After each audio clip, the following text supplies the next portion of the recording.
आयविनाचं पोरकेपण ते कोट्यवधी लेकरांची आई.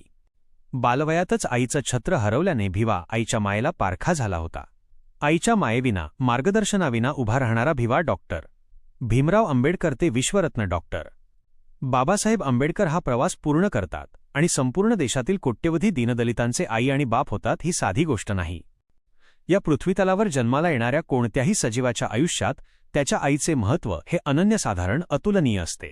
त्यात मानवी जीवनात तर आईचे महत्त्व हे वर्णनापलीकडचे आहे. आपल्या बाळाला वाढवणे, घडवणे, त्याच्या भविष्याची तरतूद करणे, भविष्याच्या दृष्टीने त्याच्यामध्ये गुणांची पेरणी करणे, त्यास आयुष्याचं ध्येय ठरवून देणे किंवा त्या क्षेत्रात त्याने अधिक पुढे जावे, यासाठी स्वतःला विसरून झिजत असतात. त्याची स्वप्न पूर्ण करण्यासाठी आई व वडील स्वतः झिजत असतात. त्यामुळे माणसाच्या आयुष्यात आईवडिलांचे छत्र खूपच महत्त्वाचे आहे. एखाद्या बाळाचे मातृछत्र जर बालवयात हरपले तर सर्वजण त्या बाळाकडे सहानुभूतीने पाहत असतात. कारण आईच्या प्रेमाविना पोरकं झालेलं ते बाळ म्हणजे आयुष्यात प्रेमाचं आभाळ फाटलेला जीव असतो. त्यामुळे त्या बाळाला आईविना वाढत असताना, घडत असताना, जग पाहत असताना बाप जरी सोबत असला तरी आईच्या मायेच्या कुशीला मात्र त्यास पोरकं व्हावं लागतं. आईविनाच्या पोरकेपणाने हे जग पाहावं लागतं आणि त्याला स्वतःच्या पायावर स्वतःच उभं राहावं लागतं.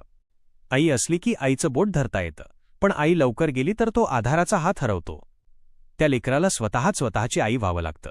अगदी अशाच प्रकारे आईविनाचं पोरकेपण भीमाबाई व रामजी सकपाळ यांच्या 14व्या लेकराच्या वाट्याला आलं होतं. चिमुकला भिवा जेमतेम 6 वर्षांचा असताना 20 डिसेंबर 1896 रोजी आईचं छत्र हरवलं. भिवा आईच्या मायेविना पोरका झाला. वडील रामजी हे पलटणीत सुभेदार पदावर असल्याने कामानिमित्त घराबाहेर त्यांना बराच वेळ जायचा. घरात भिवाच्या मोठ्या बहिणी होत्या, पण आई म्हणजे आई असते आणि आईच्या प्रेमाची जागा दुसऱ्या कोणालाच भरून काढता येत नाही. चिमुकला भिवा आईच्या प्रेमाला पारखा झाला होता. रामजी सुभेदारांची मोठी बहीण मीराबाई म्हणजे भिवाची आत्याही या लेकरांना आईची माया देण्याचा प्रयत्न करत होती. पण दुःखदायक गोष्ट म्हणजे भिवाची ही आत्या शारीरिक व्याधीने ग्रासलेली होती. आधार द्यायला आलेली ही आत्या दिव्यांग होती. ती आधाराशिवाय चालू शकत नव्हती. तरीही ती या लेकरांना आईची माया देत स्वयंपाक करून त्यांच्या मुखात 2 घास घालण्याचा कसोशीने प्रयत्न करायची.